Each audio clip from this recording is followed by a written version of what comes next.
What's up, Thrashers, and welcome back once again to the Thrash Maniac 99 YouTube channel, and I am back for an album ranking, another discography ranking. It's been a few months since I've done a discography ranking. I think the last one I did was Death, and that was back in December. So I put up a poll a little while back asking for you guys on which band you wanted to see me rank next as far as their discography, and pretty wide margin, the victory here, the winner of the poll was none other than the mighty Slayer. So yes, I am doing the Slayer discography ranking, so this is going to be very, very fun to say the very least. So quick backstory about how I got into Slayer. Slayer, I first heard because of the show Viva La Bam, because it was episode 2 of season 2 whenever they did this thing where Bam and the gang decorated the house to look like a pirate bar, putting a skate ramp inside of the house, like a little small ramp to practice the drop downs or whatever the hell people call that crap. I'm not a skating guy, so I wouldn't know. And Bam got Slayer to come to stay at his house, which was kind of funny. So that was the first time I ever heard of Slayer. As far as songs, I first heard him in the first 2 Jackass movies. I heard Angel of Death in the first movie, Spill the Blood in the second movie. And then Guitar Hero 3 comes out, and the song Raining Blood was on there. One of the hardest songs to play on that game. And so because of that, and this was around 2007, 2008, whenever I was playing Guitar Hero 3, and this was right around the time I was starting to get into thrash. I was already into Metallica, started to dig deeper on Megadeth, Testament, Anthrax, and Slayer. At first, Slayer frightened me whenever I first heard them. I actually kind of backed away from Slayer for a little bit. Came back to it, became completely sold on them, and they're one of my all-time favorite bands. So, ranking this, at least, well, this was kind of easy for me for the most part, but as far as, like, the order on some of them, it did get a little bit tough because I did have to make some choices with some of these. So, with all that said, now that I've gotten my backstory behind the band, let's get into the discography ranking, well, the history. So Slayer formed in 1981 out of LA or Huntington Beach, California, formed by guitarists Kerry King and Jeff Hanneman, drummer Dave Lombardo, and vocalist and bassist Tom Araya. And these guys would come together, at first known as Dragon Slayer, doing like covers of new wave of British heavy metal and hard rock bands like Iron Maiden, Judas Priest, back in the early days. Then they get picked up by Metal Blade Records in 1983, I believe, and later in 1983 they would release their debut album, Show No Mercy. Now, Show No Mercy, this is quite different from most of the albums you're going to hear in the Slayer discography, because while this is thrash, it's very melodic and also very much inspired by the new wave of British heavy metal, and especially bands like Venom. You can hear the Priest influence, a little bit of the Maiden. So yeah, this was definitely more melodic than most Slayer albums you will come to hear. But this was a very raw, very well-recorded album for the most part. Well, I say for the most part because, according to Dave Lombardo himself, there was some difficulties with the cymbals because he was using, I forgot what brand of cymbals he was using, but they're good. He said they were good live, but in recordings, they're very bright and loud, so he had to overdub the cymbals to make them a little bit quieter, and you can hear it in certain spots where he kind of misses a little bit because he's trying to overdub the cymbals. But as far as where this album ranks, this is my number 5. I think this is a fantastic debut. It's definitely underrated as hell, I feel, from a lot of people. I feel like when it comes to Slayer rankings, this one always finds itself towards the middle or near the bottom, and I don't really see why, because this is some fantastic early thrash from Slayer. Granted, it's a little bit punkier, and like I said, a little more melodic, a little more Nawabum inspired. You can definitely hear like the Venom influence on here as well. After all, Kerry King said himself, Venom was a huge inspiration on Slayer. And fun fact about this album, the opening track, Evil Has No Boundaries, while they were recording, they would get Gene Hoglan to do backing vocals, like the gang vocals where they go, "Evil!" in there. So I thought that was pretty cool because they were becoming pals with Gene at this point, and Gene was like 15 or 16 at this point, so he was a youngin'. He was a youngin' at this point. But songs that I love on here, I like Black Magic, Metal Storm, Face the Slayer, Die by the Sword, The Antichrist, Evil Has No Boundaries. Pretty much all these songs are fun to listen to. The title track with that cool drum intro, showcasing Dave Lombardo's drumming abilities and why he's arguably the greatest drummer in the history of heavy metal. So yeah, Show No Mercy at number 5.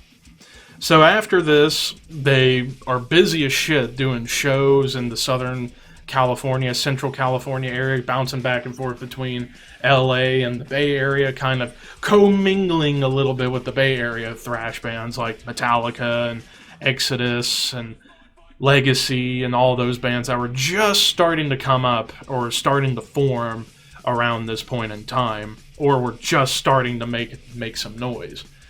But later in 1984, they would release their first and only real EP they ever did, Haunting the Chapel. This is my number 6. I really, really like this. The only reason why it's lower than Show No Mercy is because of the fact there's only 4 tracks on here, but all 4 of these songs are great. Chemical Warfare is definitely the standout. It's the one song most people remember from this EP, and actually, going back to Gene Hoglan, fun fact about this EP was, during the performance of Chemical Warfare, because Lombardo was recording not on a carpet, Hoglan had to hold Lombardo's drum set together to keep it from sliding on the floor while Dave was going absolutely bonkers. So a little fun story there, according to both guys. But other songs like Captor of Sin is a great track, the title track.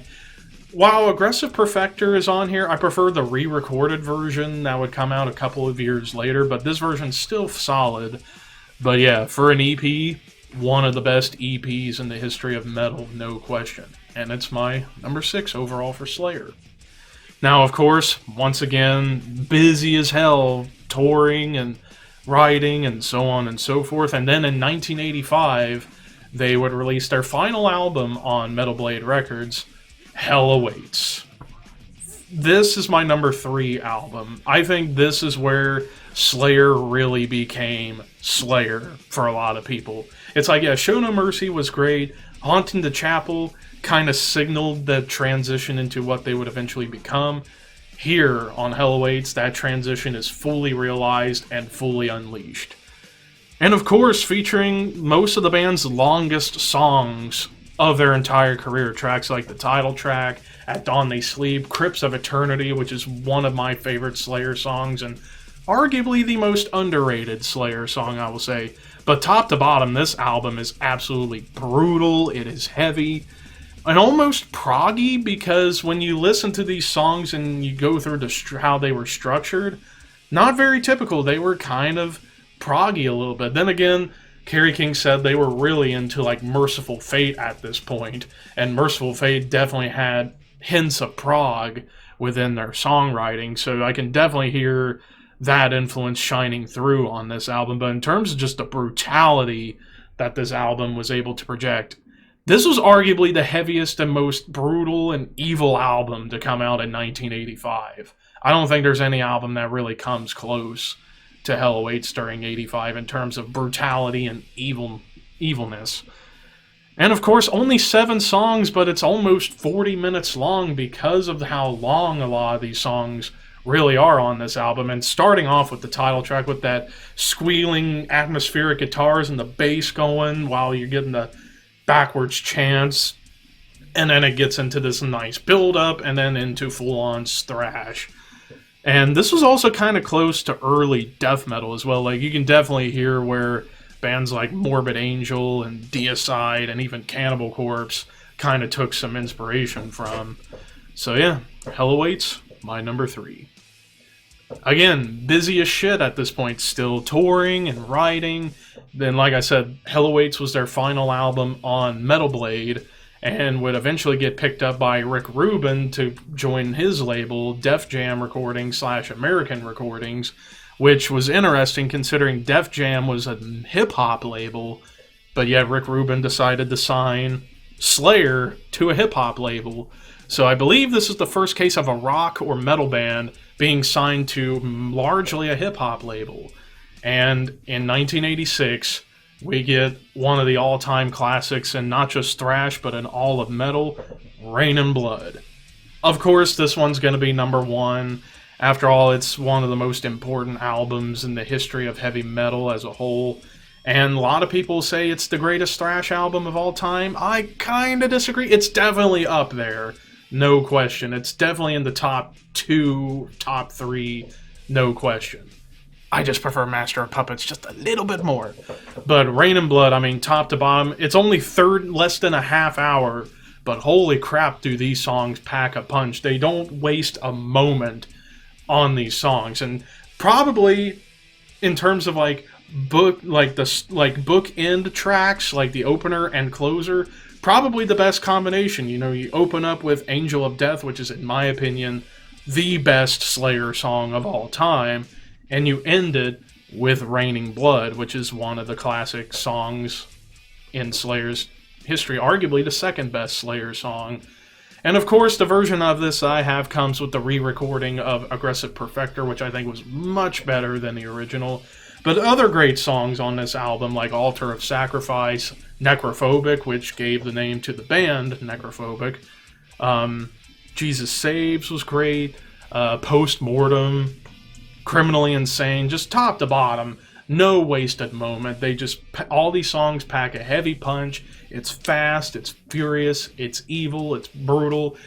And also, this album is cited to be kind of one of the launch points for death metal, because look what happened after this. Death metal exploded the year after with like Scream Bloody Gore, and then eventually along came Bolt Thrower and Carcass, and I could go on and on. It's just, this album was not only important for thrash, but important for all of extreme metal.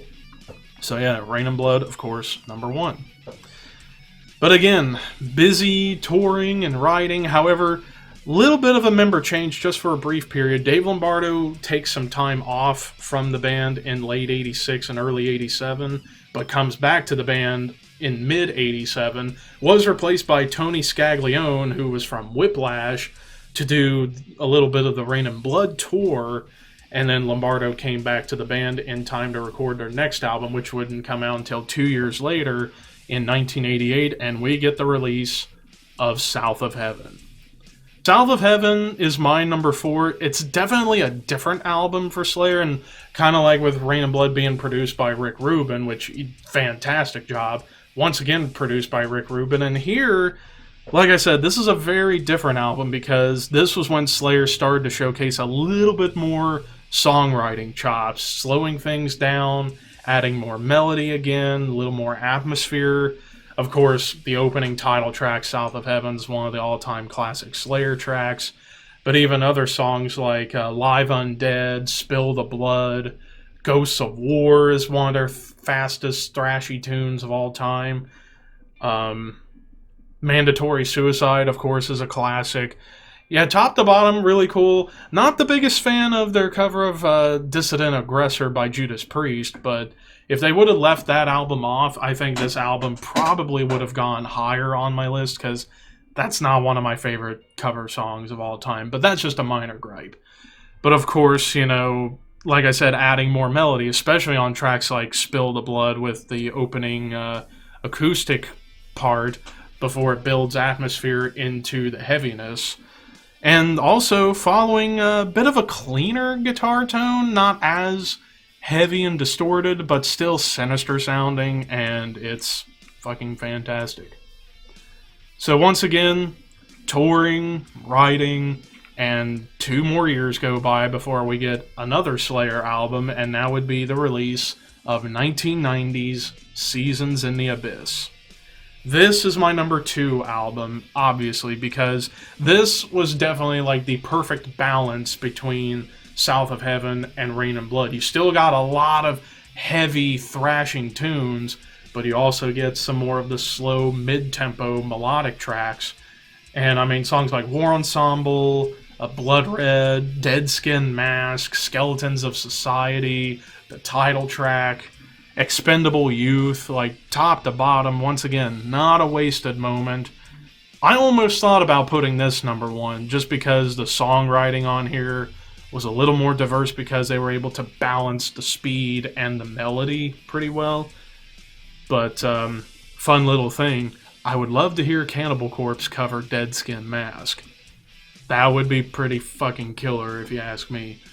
But yeah, Seasons in the Abyss, an all-time classic. And for a lot of people, myself included, kind of looked at this album as a bit of an end of an era for Slayer, because if you want my personal opinion, no album after Seasons was able to recapture the magic of the first 5 albums and EPs. So, kind of the end of an era for Slayer right here, at least in my mind.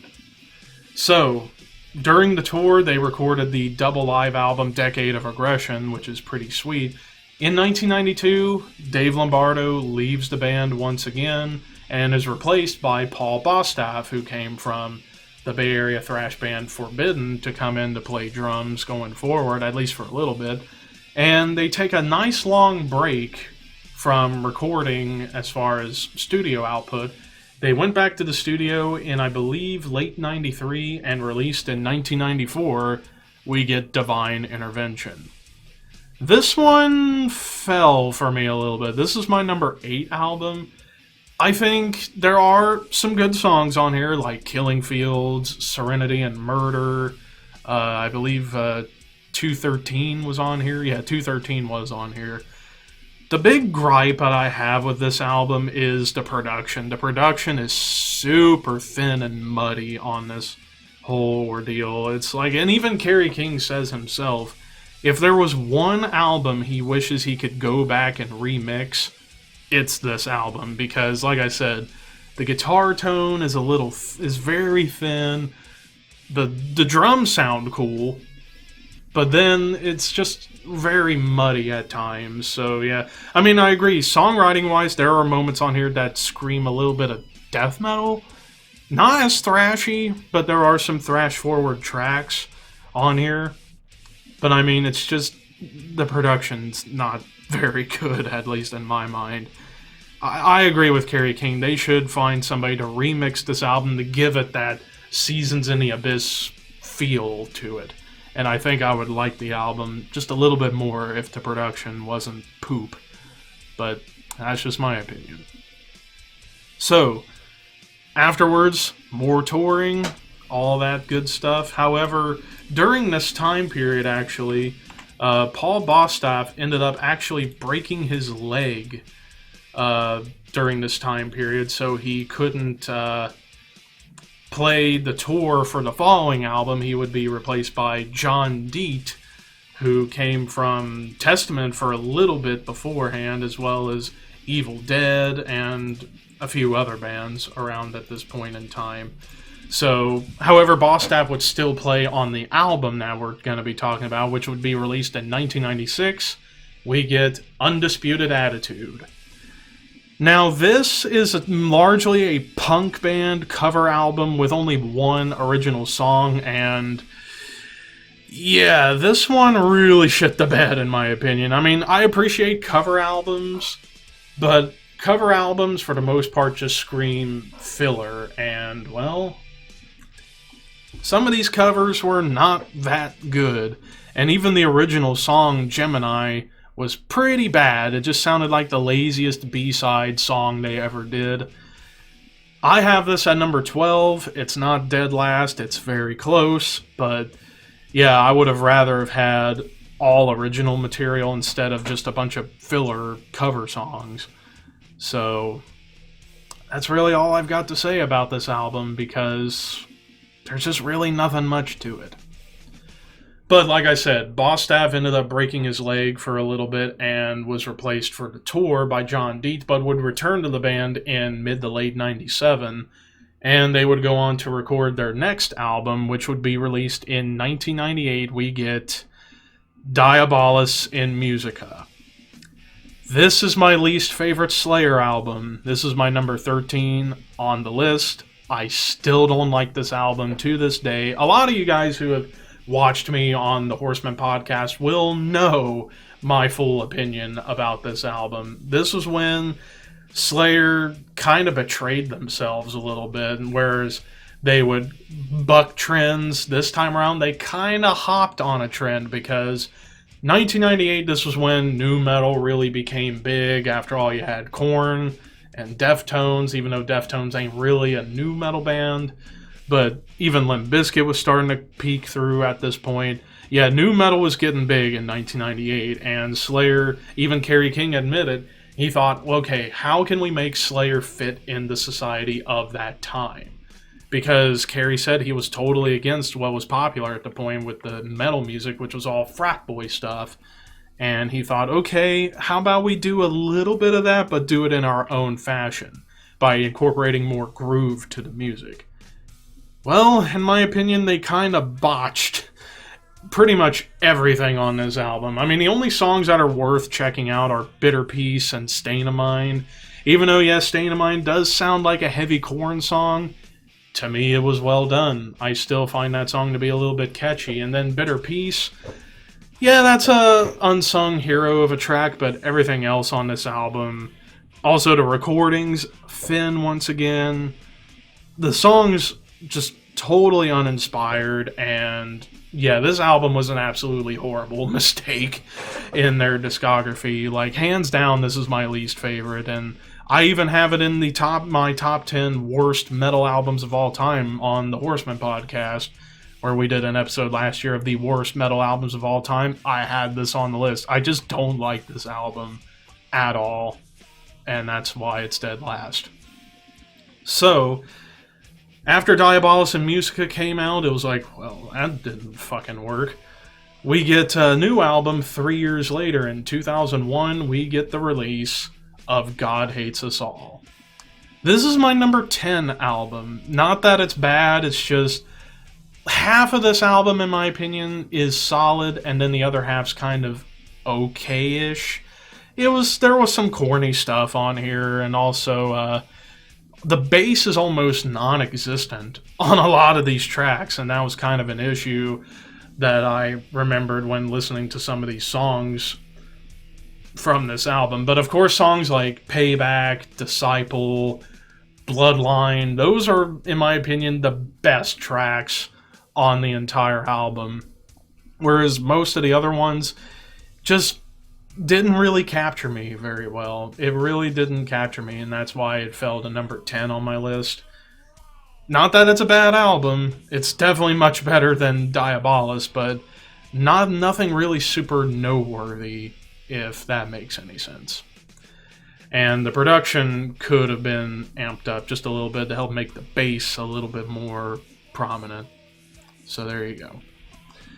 But after God Hates Us All was released, the band went out on tour once again. However, in 2003, I believe, Paul Bostaph would leave the band, and we would get Dave Lombardo back into the band after he took basically a 10, 11-year-long hiatus and was doing other things like Grip Inc., even doing the album The Gathering by Testament in 1999. He comes back home to Slayer and playing a lot of shows during the mid-2000s, and then went back to Rick Rubin to record their next album, which wouldn't come out until 2006. We get Christ Illusion. This is my number 7 album. I think out of everything post Seasons in the Abyss, this one was the best one, because the intensity, the thrashiness was fully back, but also showcasing, again, more songwriting chops. There's still some of that mid-tempo stuff going on, but I mean, songs like Flesh Storm, Jihad, Eyes of the Insane, even the bonus track Final Six was great.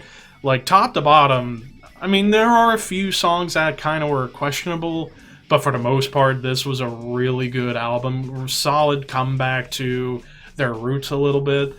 And also Lombardo, once again showcasing his ability. Even some blast beats you hear on a couple of tracks, which is pretty cool. Not like super fast blast beats, but like slightly faster than the thrash beat. I would say. But yeah, Christ Illusion ranks at number 7 for me. So, of course, the band busy touring, writing, all that stuff. And Lombardo stays on, and then we get 3 years later, in 2009, we get the release of World Painted Blood. I did have this one higher at one point, but going back, not a whole lot of memorable moments on here. I have this at number 9. I do think it's a solid album. It's just, it does feel like a watered-down version of Christ Illusion in my mind. Aside from the title track, Snuff, Human Strain, Beauty Through Order, yeah, not a whole lot jumped out as far as this album. And going back, I used to really love this album. Like I said, at one point I would have probably had this at number 6, but going back, it definitely fell for me a little bit because just not a whole lot of memory came out of this, apart from, like I said, the title track, Snuff, Beauty Through Order, and Human Strain. But yeah, and definitely naming a song Playing with Dolls was a big mistake. That's like the most unslayer sounding title they ever came up with. But aside from all that, it's a solid album. It's definitely not bad. It's not amazing. It's a solid album, and it ranked at my number 9. So then, after World Painted Blood, a year later in 2010, Slayer gets to be part of the Dream Tour of Dream Tours over in Europe with Metallica, Megadeth, and Anthrax, the Big Four Tour, which I do have the live DVD from when they played in Bulgaria in 2010.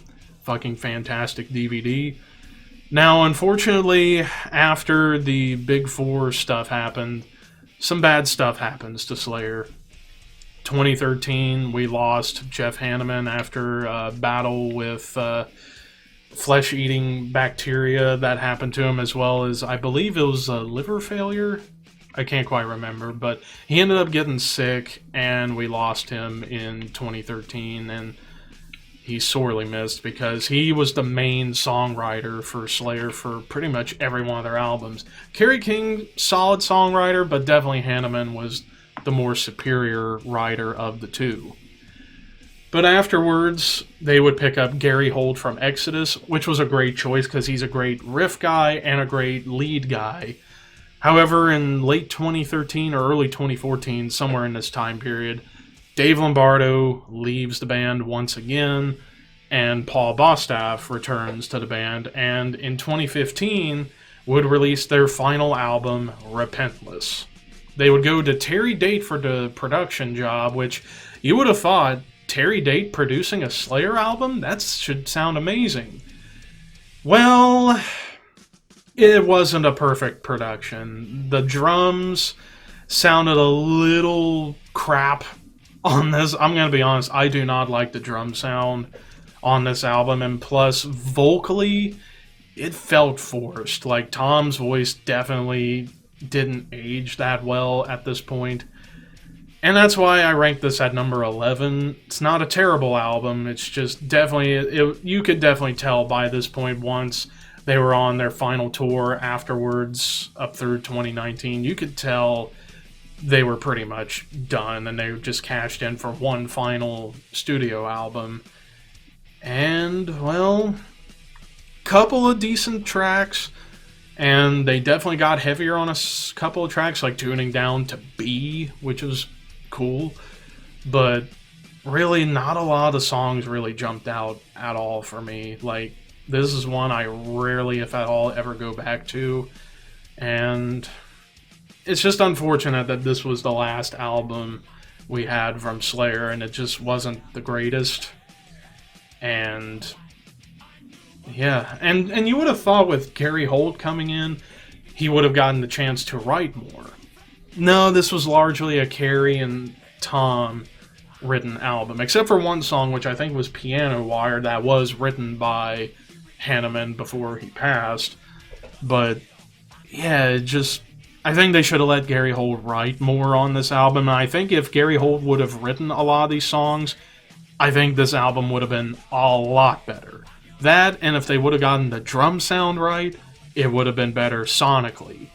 But yeah, this album definitely fell near the bottom for me. Just not a great album, not terrible, it's just there. It was just there as a cash grab for one last album before they decided to hang it up at the end of 2019. So yeah, that is my Slayer ranking. As far as the legacy of Slayer, they will go down as one of the most important bands to heavy metal, extreme metal, thrash metal. And really, without Slayer, we wouldn't have gotten a lot of black metal. We wouldn't have gotten death metal, especially considering how many death metal bands were inspired by Slayer's early output. But of course, hailed as one of the kings of thrash. They're in the big four for a reason, because they were able to push the boundaries of what you could do in thrash as far as speed and aggression and brutality, and came out in the 80s and early 90s with some of the best stuff you will ever hear in heavy metal as a whole. And for that, Slayer, I salute you. But anyways, that's just my opinion on the ranking of Slayer albums. What are your guys' rankings of Slayer albums? Send me your picks in the comments section below.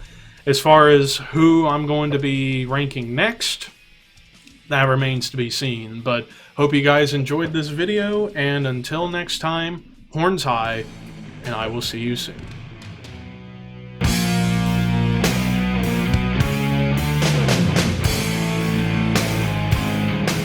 At the ballpark, someone's gonna put lasagna. I took a tomato. Okay, yeah, it's Levi. It's Levi. Damn it! I'm done. Could I? I want to know what he got for this one. All right, Seth, let's go to Tomato Town. Seth is dying. I would like a single slice of your greatest tomatoes I in would the like park. your finest tomato, please. Calm down, Seth. Calm down, Seth. Calm down. Somebody vote. No, it's Levi. five is the Levi's the one that has some Five is votes. the majority. Yeah. Oh my my. lord. Seth, breathe. Tomato. I would be really interested to see these prompts. Yeah, like Officer, literally. please escort me out of the ballpark. I just wanted to eat my tomato.